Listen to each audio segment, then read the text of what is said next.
Assalamualaikum warahmatullahi wabarakatuh. Selamat pagi anak-anakku. Apa kabar kalian semuanya?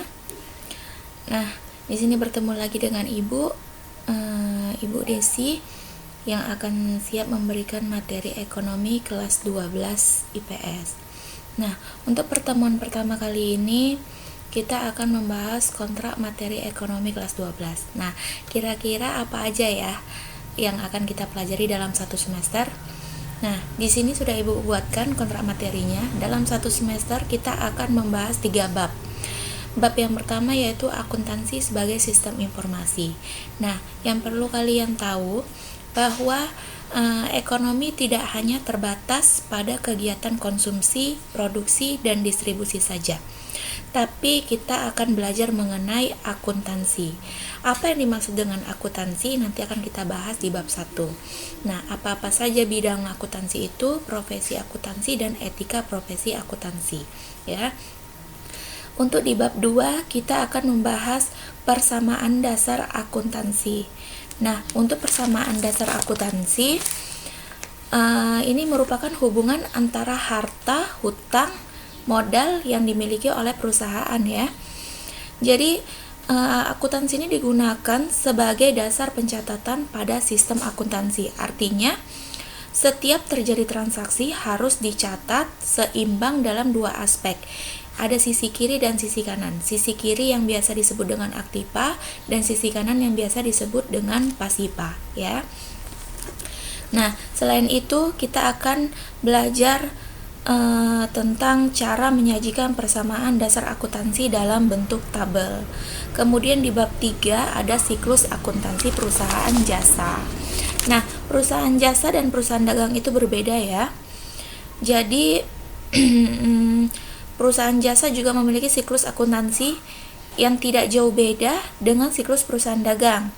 Proses kegiatan usaha dan produk yang dihasilkan antara siklus akuntansi perusahaan dagang dan perusahaan jasa memiliki perbedaan, ya. Jadi tidak sama, ya. Di sini kita akan belajar bagaimana mencatat transaksi itu, bagaimana pengiktisaran dan laporan keuangan pada perusahaan jasa. Kemudian, nah, sebelum kita lanjut lebih dalam lagi mengenai akuntansi, kalian wajib tahu apa itu sejarah akuntansi, ya. Jadi istilah akuntansi ini diperkenalkan oleh seorang biarawan asal Italia, yaitu Lucia Fazioli di masa Renaissance, ya. Dia melakukan penelitian dan hasilnya itu membuktikan bahwa sejak 4000 tahun yang lalu catatan-catatan atas transaksi keuangan telah ada di beberapa negara seperti di Mesopotamia, di Mesir, di India, dan di Timur Tengah, ya. Kemudian Italia ini merupakan penerima akumulasi kebijakan-kebijakan akuntansi dari negara-negara tersebut, ya. Selanjutnya pada abad ke-13 dan ke-14 di beberapa pusat perdagangan Italia bagian utara itu muncul istilah yang disebut double entry bookkeeping atau artinya sistem tata buku berpasangan, ya.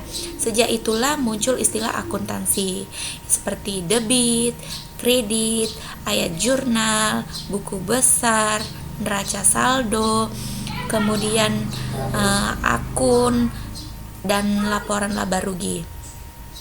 Pada akhir abad ke-19, perubahan telah membentuk sistem akuntansi menjadi suatu bentuk yang lebih sesuai dengan kebutuhan perusahaan. Nah, perubahan itu ditandai seperti apa? Contohnya itu seperti konsep pemisahan antara perusahaan dengan pemilik. Kemudian munculnya saham-saham perusahaan. Kemudian adanya perbedaan antara modal dan pendapatan. Kemudian ada konsep kelangsungan usaha yang mulai digunakan oleh setiap perusahaan, ya. Kemudian ada lagi yang namanya bursa saham efek.